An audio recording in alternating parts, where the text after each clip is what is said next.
Hello students, कैसे हैं आप सभी। उम्मीद है स्वस्थ हैं, मस्त हैं और अपनी पढ़ाई कंटिन्यूअस कर रहे हैं। स्वस्थ रहिए क्योंकि तंदुरुस्ती हज़ार नेमत है। आपने पढ़ा होगा, जब आप स्वस्थ ही नहीं रहोगे तो क्या मतलब, है ना। तो स्वस्थ रहिए, उसके लिए पौष्टिक आहार लीजिए, है ना। खाइए, मस्ती से खाइए और पढ़िए, है ना। और तब तक न रुकिए जब तक आपको लक्ष्य न मिल जाए, तब तक लगे रहिए। जब एक बार चीज़ें हाथ में आ जाएं, फिर आप अपनी ज़िंदगी जिए जैसे आपको जीना है, तो आपके हाथ में ही है ना। फिर आप कैसे भी जियो, नो प्रॉब्लम, है ना। लेकिन एक बार के लिए आपको यहाँ पर झकझोर देना, अपने आप को पूरी ताकत लगा देनी है। चलो चलते हैं हम सेशन की तरफ, है ना। आपको यहाँ पर बोला है एक मोटर बोट, एक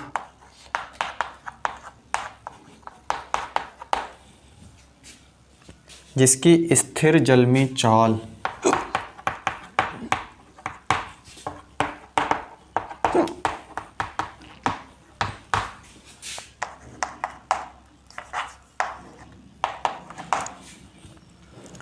24 किलोमीटर पर आवर है। 32 किलोमीटर धारा के प्रतिकूल जाने में,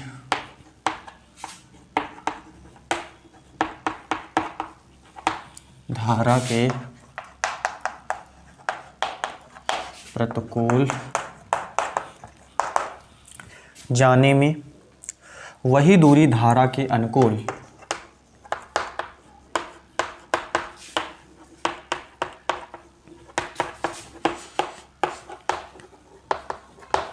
धारा के अनुकूल जाने की अपेक्षा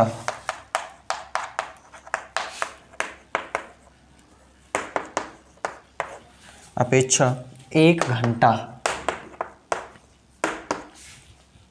अधिक लेती है।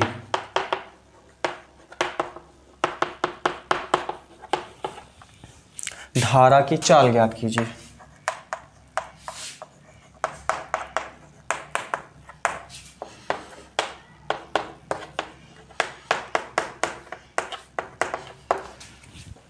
चलो देखें हम इसमें क्या कर सकते हैं। देखो, इस तरीके के क्वेश्चन आपके बोर्ड एग्ज़ाम में तो पूछे ही जाते हैं ना। साथ ही साथ ये आपके कॉम्पिटिटिव पॉइंट ऑफ व्यू से भी क्वेश्चन इंपॉर्टेंट होते हैं, है ना। ऐसा आपको क्वेश्चन मिलते हैं, है ना, और उनको आपको सॉल्व करना होता है। तो ये बोर्ड एग्ज़ाम के पॉइंट ऑफ व्यू से तो हाई है, साथ ही साथ ये आपके कॉम्पिटिटिव एग्ज़ाम, यानी कि आप 10th में हो, फिर 11th 12th में जाओगे, ठीक है। फिर आप कॉम्पिटिटिव एग्ज़ाम की तैयारी करने के लिए आगे बढ़ोगे। कोई रेलवे में जाना चाहेगा, कोई एसएससी में जाना चाहेगा, है ना। तो तमाम डिपार्ट हैं, कोई मास्टर बनना चाहेगा, तो तमाम तरीके के डिपार्ट हैं। किसी भी डिपार्ट में आप जाओगे, कोई बैंक में जाना चाहेगा, है ना। तो कहीं पर भी जाइए आपको क्वेश्चन मिलने वाले हैं, हूबहू क्वेश्चन आपको मिलने वाले हैं ऐसे, है ना। अगर आप कॉन्सेप्ट सीखे रहोगे तो आपको सरलता होगी, ठीक है ना। आपको सरलता होगी वहाँ पे चीज़ें सॉल्व करने में, क्योंकि अभी से आपको लगना होगा, आप सोचो कि अभी बहुत समय है। समय नहीं है, समय निकल जाएगा, आपको पता ही नहीं चलेगा, है ना। समय बिल्कुल है ही नहीं। आप अगर इसी समय से लग जाइए, आगे की भी तैयारी को देखते हुए आप उसको अरेंजमेंट ऐसा करिए कि आप आगे के लिए भी तैयार होते रहिए धीरे धीरे, ठीक है ना। बोर्ड एग्ज़ाम के लिए तो आप उसके जाओगे देने के लिए, है ना। आपका तो मेन फोकस उसी पे होना चाहिए, लेकिन साथ ही साथ आपको आगे का भी आपको तैयारी करते चलना है धीरे धीरे, ठीक है ना, ताकि आपके जहन में चीज़ें, आपके माइंड में चीज़ें रहें। चलो देखो, यहाँ पर आपसे कहा है एक मोटर बोट है जिसकी स्थिर जल में चाल आपको 24 किलोमीटर पर आवर है। 32 किलोमीटर धारा के प्रतिकूल जाने में वही दूरी, मतलब 32 किलोमीटर ही, वही दूरी का मतलब 32 किलोमीटर ही धारा के अनुकूल जाने की अपेक्षा 1 घंटा अधिक लेती है। स्वाभाविक है, लेगी या नहीं लेगी। आपसे ये कहा है, क्वेश्चन को आप समझिए। क्वेश्चन में आपसे ये कहा है कि धारा के प्रतिकूल जाने में, यानी कि 32 किलोमीटर धारा के प्रतिकूल जाने में 32 किलोमीटर दूरी धारा के, वही दूरी मतलब 32 किलोमीटर धारा के अनुकूल जाने की अपेक्षा 1 घंटे अधिक लेती। अब जब आप धारा के प्रतिकूल जाओगे तो स्वाभाविक है आपकी चाल क्या हो जाएगी, कम हो जाएगी। होगी या नहीं होगी, आप ही बताओ, खुद ही सोचो अपने जहन में, है ना। मान लो कि धारा का जो प्रवाह है, मतलब नदी जो है वो बह रही है, वो उत्तर से दक्षिण बह रही है। किधर बह रही है, उत्तर से दक्षिण बह रही है।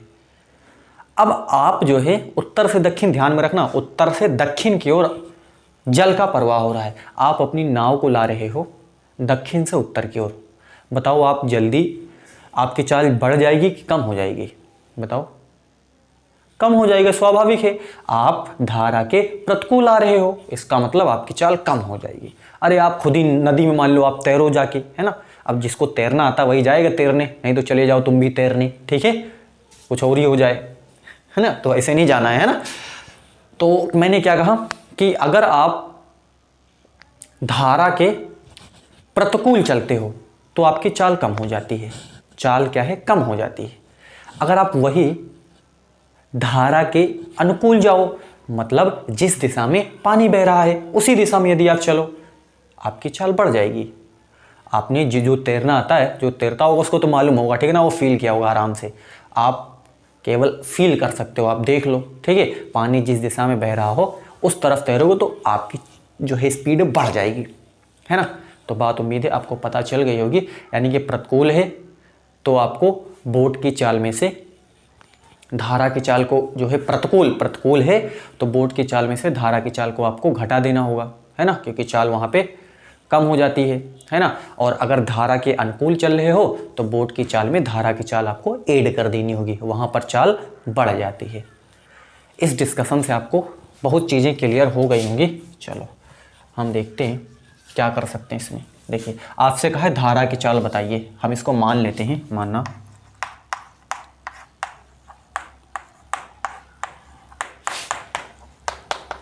धारा की चाल x किलोमीटर पर आवर है। देखो धारा की, और आपसे कहा है मोटर बोट की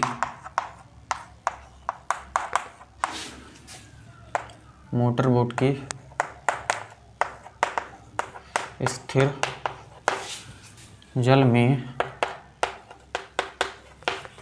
चाल वो है 24 किलोमीटर पर आवर। आराम से सीखेंगे, है ना, सीखते चलेंगे, ठीक है ना। रटना नहीं है चीज़ें आपको सीखना है।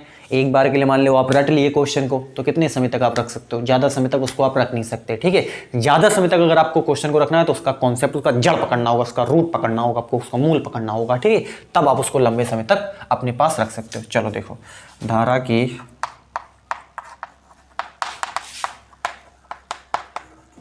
दिशा में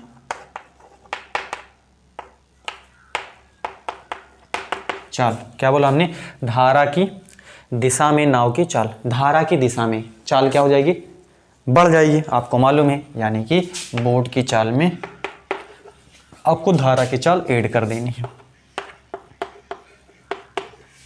चलो सही है। अब देखिए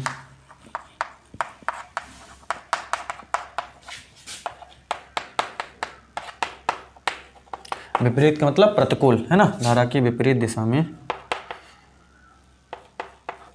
नाव की चाल, जो बोट है ना, बोट आप लिख लो। चलिए चाल कितना हो जाएगा,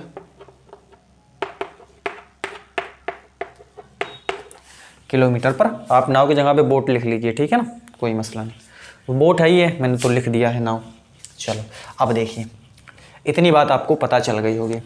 अब यहाँ पर देखिए कि आपसे ये बोला हुआ है कि प्रतिकूल जाने में वही दूरी, मतलब 32 किलोमीटर धारा के अनुकूल जाने की अपेक्षा 1 घंटे अधिक लेती है। मतलब ओवरऑल आपको समय को ध्यान में आपके जहन में रखना है। समय बराबर क्या होता है, दूरी बटे चाल होती है। दूरी बटे क्या होती है, चाल होती है। जरा ध्यान से देखिए प्रश्नानुसार, यहाँ पर आप अगर समझ लिए तो क्वेश्चन आपका बन गया। यहाँ पर मेन चीज़ है, बाकी चीज़ें तो आप डिस्कशन से आपको पता चल गई होगी, लेकिन यहाँ पर मेन फंडा है ना। यहाँ की चीज़ें आपको समझ में आनी चाहिए। देखिए 32 किलोमीटर धारा के प्रतिकूल जाने में, वही दूरी धारा के अनुकूल जाने की अपेक्षा 1 घंटे अधिक लेती है। मतलब आपको समय यहां पर देखना, देखिए आप धारा के 32 किलोमीटर धारा के प्रतिकूल, 32 किलोमीटर धारा के प्रतिकूल जाने में समय कितना लगेगा, समय बराबर दूरी बटे चाल। देखो दूरी कितनी है, 32 किलोमीटर है। धारा के प्रतिकूल कहा है तो धारा के प्रतिकूल चाल क्या है, यहां पर ध्यान से देखिए 24 माइनस एक्स। यहीं पर आपको समझना है, एक बार फिर से रिपीट करते हैं। 32 किलोमीटर धारा के प्रतिकूल जाने में, तो 32 किलोमीटर धारा के प्रतिकूल जाने में यहां पर समय लिख दिया ना, धारा के प्रतिकूल का मतलब चाल ये है, समय बराबर दूरी बटे चाल। दूरी ये है, चाल आपके पास ये है, जाने में समय ये है।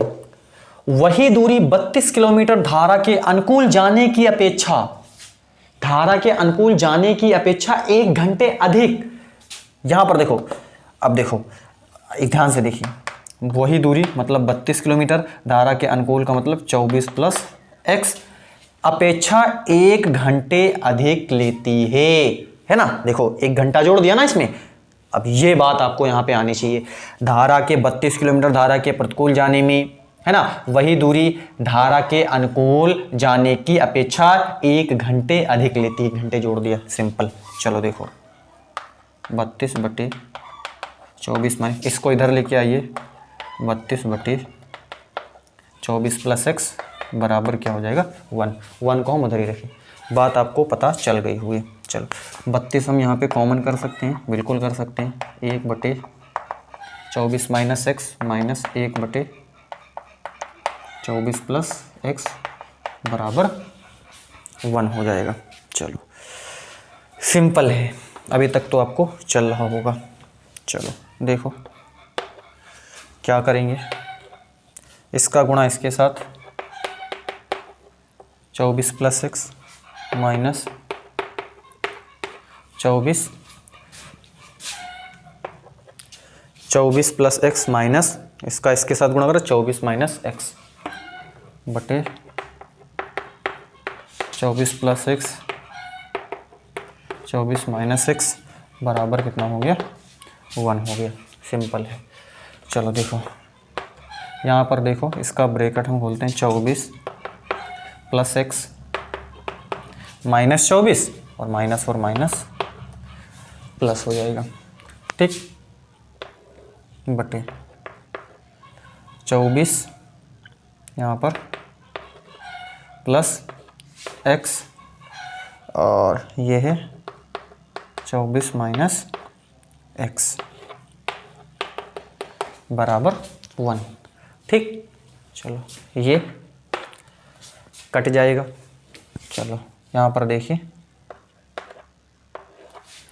x और x कितना हो जाएगा 2x अपान 24। देखो a plus B a minus B मतलब a square minus B square, तो 24 का स्क्वायर करोगे तो देखो मैं ऐसे लिख देता हूँ 24 का स्क्वायर, ध्यान से देखिए 24 का स्क्वायर माइनस एक्स स्क्वायर, बात सही है ना। ए स्क्वायर माइनस बी स्क्वायर, ए प्लस बी ए माइनस बी बराबर 1। आप इसका स्क्रीनशॉट लीजिए, ध्यान से समझते चलिए, है ना। हर एक बात बिल्कुल आपको डेप्थ में बताई जाएगी, आप ध्यान से देखते रहिए बस। चलो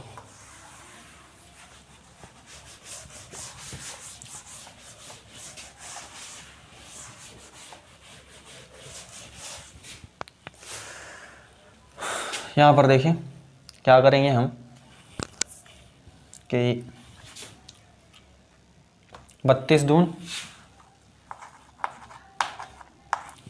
64 एक्स, है ना, 32 दून 64 एक्स बटे 24 संयम कितना होता है आपको पता होगा 576 होता है, माइनस ये क्या है एक्स स्क्वायर बराबर कितना है 1 है, ठीक। चलो देखो क्या करेंगे, इसका गुणा हम इसके साथ करवा देते हैं 64 एक्स बराबर 576 माइनस एक्स स्क्वायर, इसका गुणा इसके साथ करवा दिए, वो हाई है। चलो सबको इधर लेके आते हैं, एक्स स्क्वायर है ना, x square plus 64 x minus 576 76 बराबर 0। इतनी बात आपको पता चली। यहाँ पर मैंने क्या करा, इसको हम इधर लेकर के चले, उधर हमने 0 कर दिया। ठीक है, तो ये इधर आए तो प्लस में x², इधर में था ही ये प्लस, और इसको भी इधर लाए तो ये माइनस में हो गया बराबर 0। अब यहाँ पर इसका हम गुणनखंड करते हैं।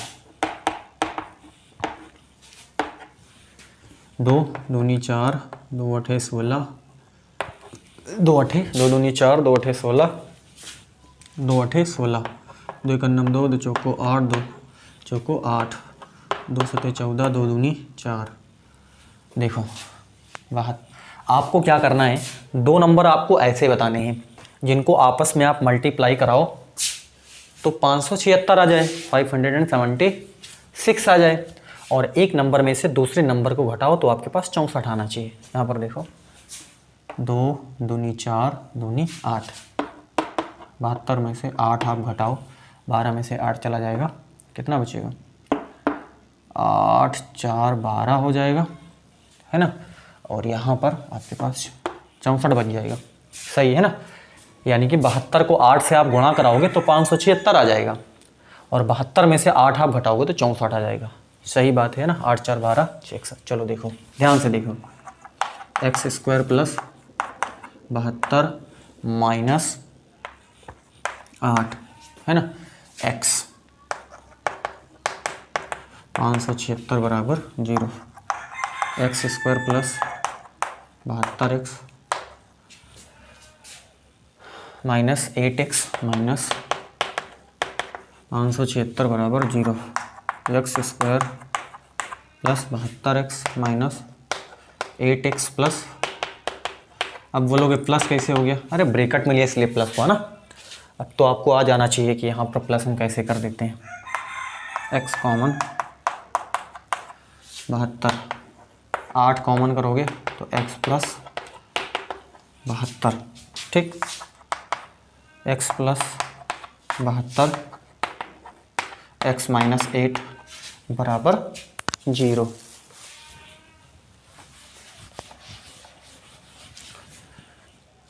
चलो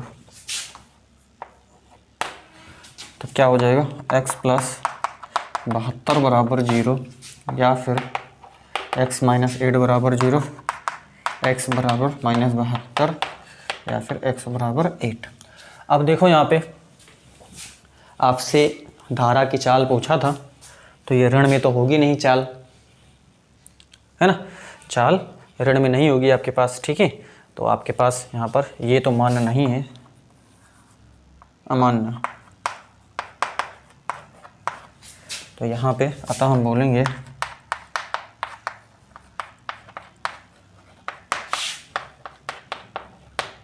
धारा की चाल 8 किलोमीटर पर आवर है ना। तो ये था क्वेश्चन का सॉल्यूशन। इस प्रकार से हमने इस क्वेश्चन को यहाँ पे बनाया है ना। उम्मीद है कि आपको इसमें सारी बातें पता चल गई होंगी। चलिए अगले क्वेश्चन पे हम चलते हैं। आप इसका स्क्रीनशॉट लीजिए, है ना।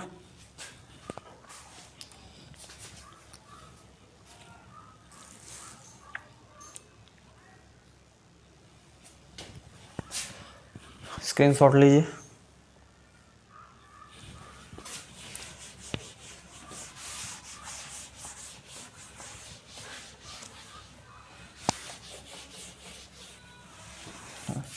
नेक्स्ट क्वेश्चन है,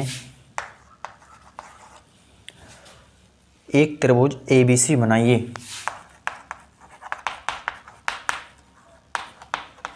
एक त्रिभुज ABC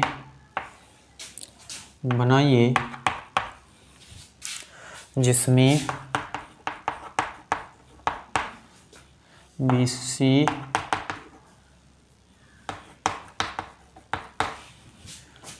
AB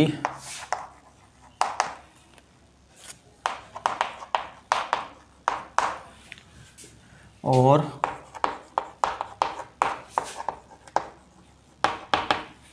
ABC 60 डिग्री हो। फिर एक दूसरे त्रिभुज की रचना कीजिए। फिर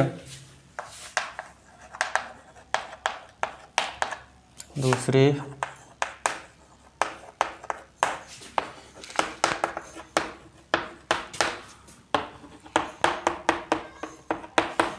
त्रिभुज की रचना कीजिए जिसकी भुजाएं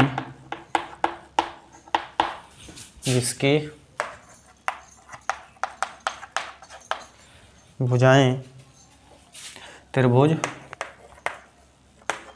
ABC की संगत भुजाओं की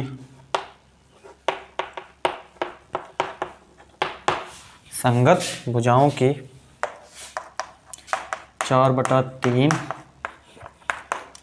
गुनी हो, है ना।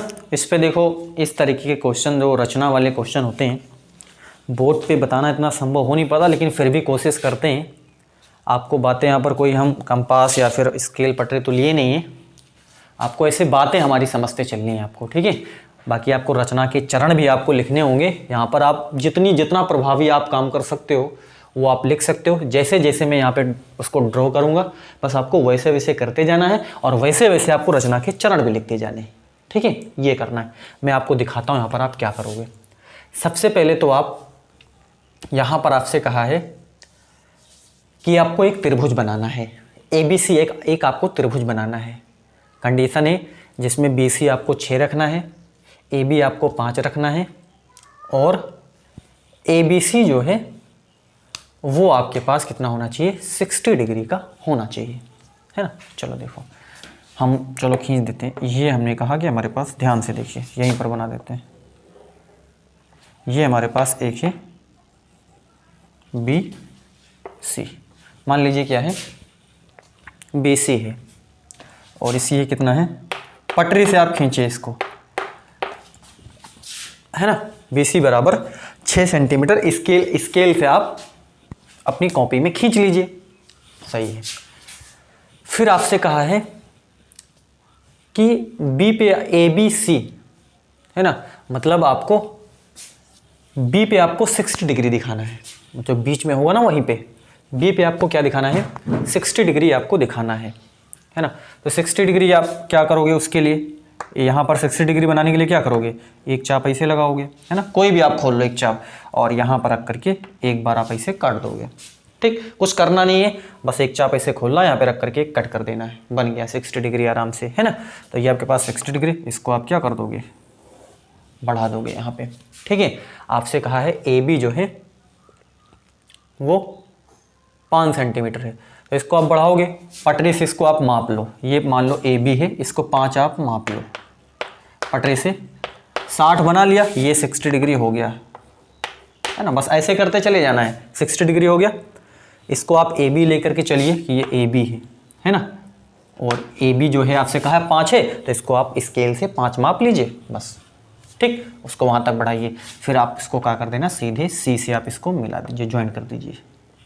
इतना काम आप कर सकते हो। आपके पास एक त्रिभुज ABC तैयार हो गया, है ना, और उसमें AB जो है 5 सेंटीमीटर है, एंगल ABC जो है 60 डिग्री है, और आपके पास BC जो है वो 6 सेंटीमीटर है। इतना काम आपने कर लिया। अब आगे देखिए, आपको एक अन्य त्रिभुज की रचना करनी है। क्या करनी है, एक अन्य त्रिभुज की आपको रचना करनी है जिसकी भुजाएं त्रिभुज ABC की संगत भुजाओं की 4/3 गुनी हो। अब देखो 4/3 है, इसका मतलब यहां पर जो त्रिभुज बनेगा वो इस त्रिभुज के बाहर एक बड़ा त्रिभुज बनेगा, ठीक है ना। इसका मतलब देखो, एक से ज्यादा ना, 4/3 मतलब एक से ज्यादा है, तो जो त्रिभुज बनेगा वो बड़ा बनेगा। अगर यहां पर एक से कम होता तो जो नया त्रिभुज बनता वो इसके अंदर बनता। ये जहन में आपको रखना है अपने। तो हम उसके लिए क्या करेंगे, यहाँ पर 4 सबसे ज्यादा है, यहाँ पर हम क्या करेंगे, इसको हम एक न्यून कोण बनाएंगे सबसे पहले, है ना। BC से हम एक न्यून कोण बनाएंगे, क्या, CB। चलो इसको हम ऐसे बढ़ा देते हैं। ये हमने एक क्या बना दिया, एक न्यून कोण बना दिया, ठीक है। ये कैसा है, न्यून कोण है, और यहाँ पर 4 आपको कट करने हैं, ठीक है ना। 4 आपको 4 है ना, यहाँ पर 4 अधिकतम है, तो 4 आपको बराबर यहाँ पर चाप लगाने हैं, 1 2 3 और ये 4 बराबर आपको चाप खोल लेना। कुछ ऐसे कट करते आपको 4 बराबर चाप यहाँ पर लगाने। देखो B है, इसको B1 बोल दो, इसको B2 बोल दो, इसको आप B3 बोल दो, B4 बोल दीजिए, ठीक है, सिंपल है। त्रिभुज कैसा बनेगा, बड़ा बनेगा। देखो नीचे कौन है, यहाँ पर 3 है, 3 को आप सी से क्या कर दीजिए, जोड़ दीजिए। चलो जोड़ दिया, ये देखिए 3 को आप क्या कर दीजिए, सी से जोड़ दिया हमने। आपको हमने क्या कहा, 4/3 है, इसका मतलब बड़ा त्रिभुज बनने वाला है इससे, जो बाहर से जाएगा। ठीक है, छोटा होता यहाँ पर, ये अगर 1 से कम होता तो अंदर बनता यहाँ पर। ठीक, आपको क्वेश्चन मिलते जाएंगे और हम बताते चलेंगे आपको। इतना काम आपने कर लिया। अब अगला काम क्या है कि यहाँ पर आप एक चाप लगाइए। क्या करिए, एक चाप लगाइए, है ना। यहाँ पर रख करके आप एक चाप लगाओ। मतलब आपको क्या करना है, अब हमारा अगला काम होगा इस B3C के समांतर यहाँ से B4 से हमें खींचेंगे। एक हम यहाँ पर किरण जो है B3C के समांतर खींचना चाहेंगे, उसके लिए एक चाप आप यहाँ पे लगाइए। इसे बदलना नहीं है, यहाँ पर भी आपको एक चाप ऐसे लगा देना है। जो चाप यहाँ पे लगाए हो वही चाप यहाँ पर लगा देना। हो गया, इतना माप लीजिए आप, है ना। प्रकार और पेंसिल में इतना आप माप लीजिए ऐसे करके, है ना। मापने के बाद बस उठा करके यहाँ पर आप इसके कट कर दीजिए, ये है ना। थोड़ा सा देखिए ध्यान से, यहाँ पर ऐसे हमने कट कर देना है। सिंपल, बस आपको क्या कर देना है, इसको ऐसे बढ़ा देना है ऐसे करके, ठीक है ना। अब इसके समांतर हो गया ना ये। अब आपको क्या करना है, देखो ये कम ना, इसको थोड़ा सा आप इधर बढ़ाइए, है ना। आप जैसे जैसे कर रहे हो बस वही रचना के चरण आपको लिखते चले जाने। इसका नाम आप दे दिए सी डेस नाम दे दिया। क्या नाम दिया, सी डेस नाम दे दिया। ठीक, चलो डन है। अगला काम हमारा क्या होगा, अब हम इस AC के समांतर C डेस से हम खींचेंगे एक किरण। क्या करेंगे, AC के समांतर C डेस से हम एक किरण खींचना चाहेंगे। उसके लिए क्या करेंगे, फिर से वही काम, एक चाप लगाओ यहाँ। अब चाप कितना बोलोगे, क्या लगाओ, बस आप प्रकार खोलिए, थोड़ा सा चाप लगा दीजिए ऐसे करके। ठीक है, कुछ नहीं करना, यहाँ पर भी आप एक चाप लगा दीजिए, उतना ही ऐसे कर दी। जितना चाप आपने यहाँ पे लगाया वहीं पर रख करके ऐसे यहाँ पर एक कट कर दीजिए, चाप लगा दीजिए। ये माप लीजिए आप, है ना। इसको आप माप लीजिए, ऐसे ऐसे माप लिए। मापने के बाद यहाँ पे रख करके इसको आप क्या कर दीजिए, कट कर दीजिए। ठीक है, इतना मापने के बाद यहाँ पे कट कर दीजिए। बस आप क्या करिए कि इसको आप थोड़ा सा ध्यान से देखिए,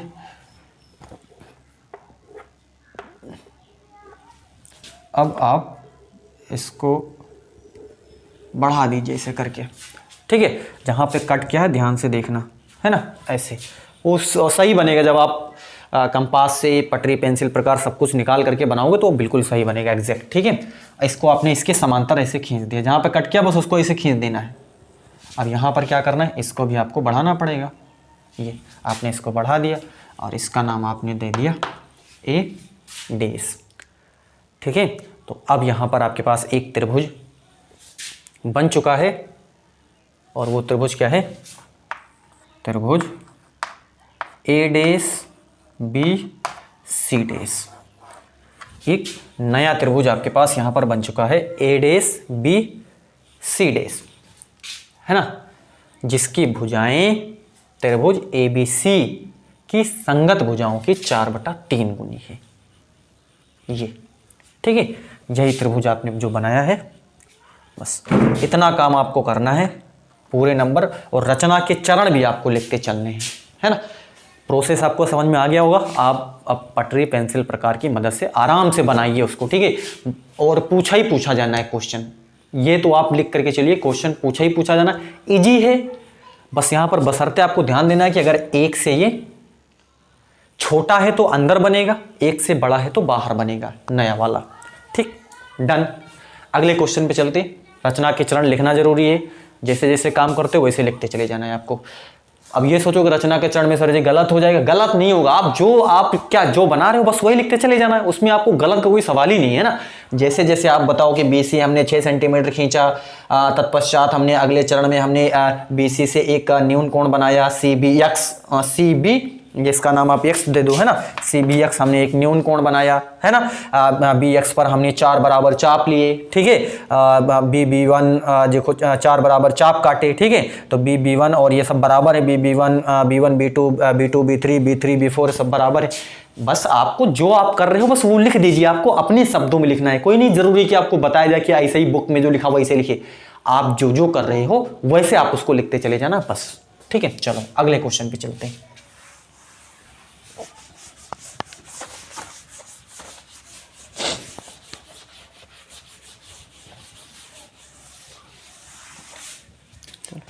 नेक्स्ट क्वेश्चन है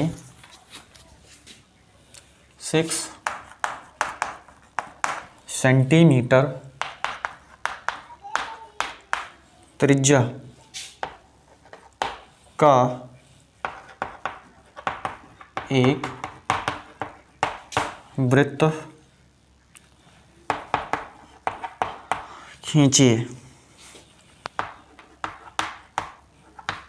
इसके केंद्र से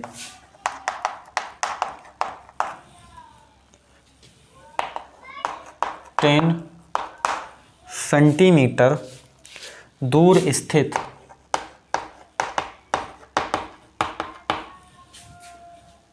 एक बिंदु से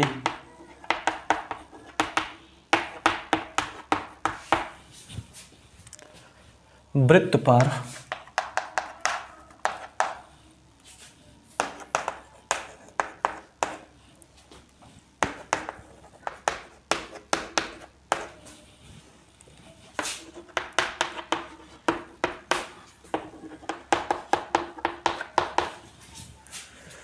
और उनकी लंबाइयां मापिए।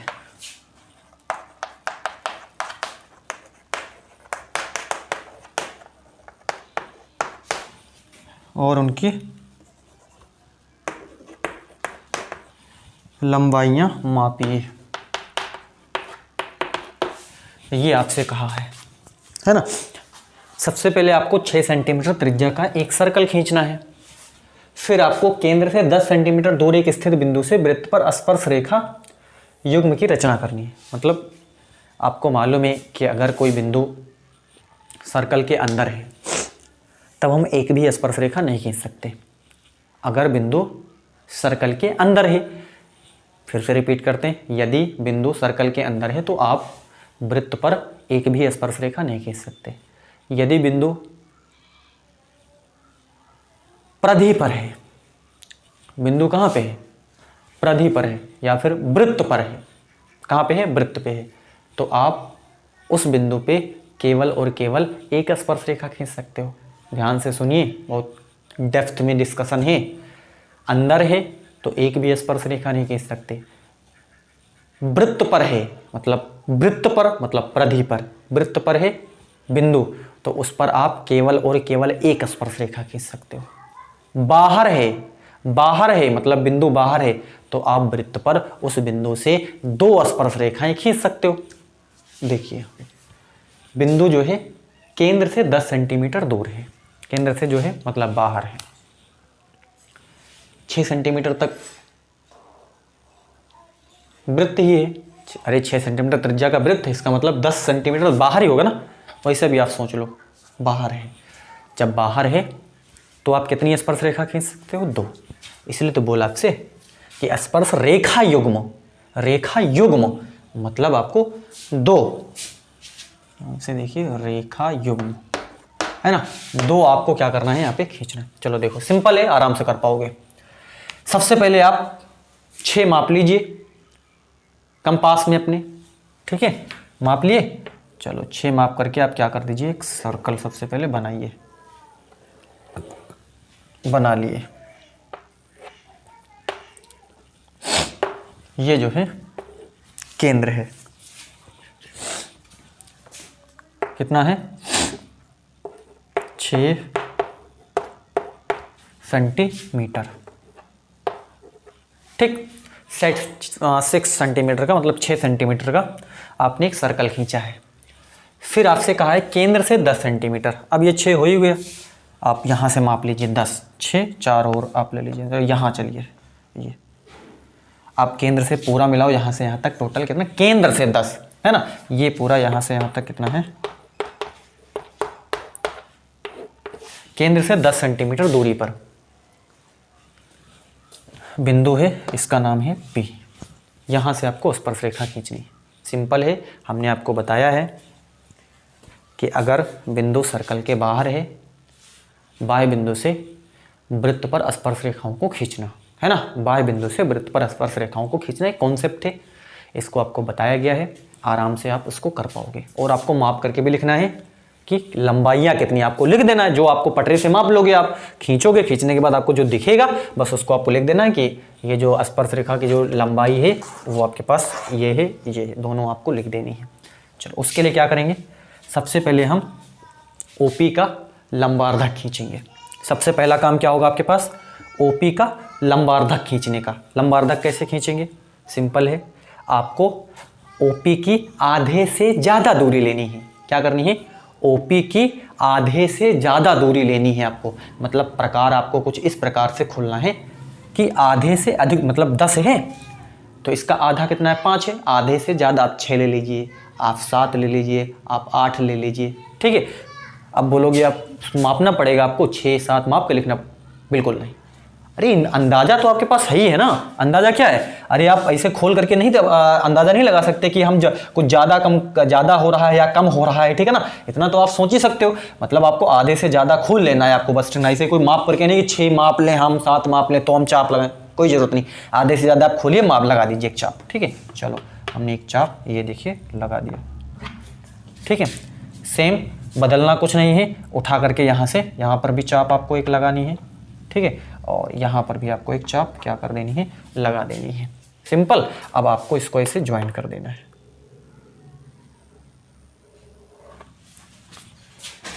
ठीक। हमने ये क्या कर दिया, लंबार्धक खींच दिया इसका, ठीक है। ये इसका क्या हो जाएगा, OP का मध्य बिंदु हो जाएगा। OP का, अरे लंबार्धक खींचा है, इसका मतलब OP का आपने मध्य बिंदु निकाल लिया है। OP का क्या निकाल लिया है, मध्य बिंदु। ये OP का मध्य बिंदु है, इसका नाम आप O डैश दे दो। रचना के चरण क्या लिखोगे, लिखते चले जाना है आपको। 6 सेंटीमीटर त्रिज्या का एक वृत्त खींचा, फिर आपने केंद्र O से हमने 10 सेंटीमीटर दूरी पर बाहर एक बिंदु क्या लिया, P लिया। अगले चरण में OP का लंबार्धक खींचा, है ना। O डैश जो है OP का मध्य बिंदु है। क्या काम है, मैंने जैसे जैसे आपको करना है बस वैसे वैसे लिखते चले जाना है ना। इससे आपकी समझ डेवलप होगी, आप चीज़ों को कर पाओगे, दूसरों को भी आप समझा पाओगे, बता पाओगे, ठीक है ना। कोई ज़रूरी नहीं कि आप अपने पास ही इसको रखो।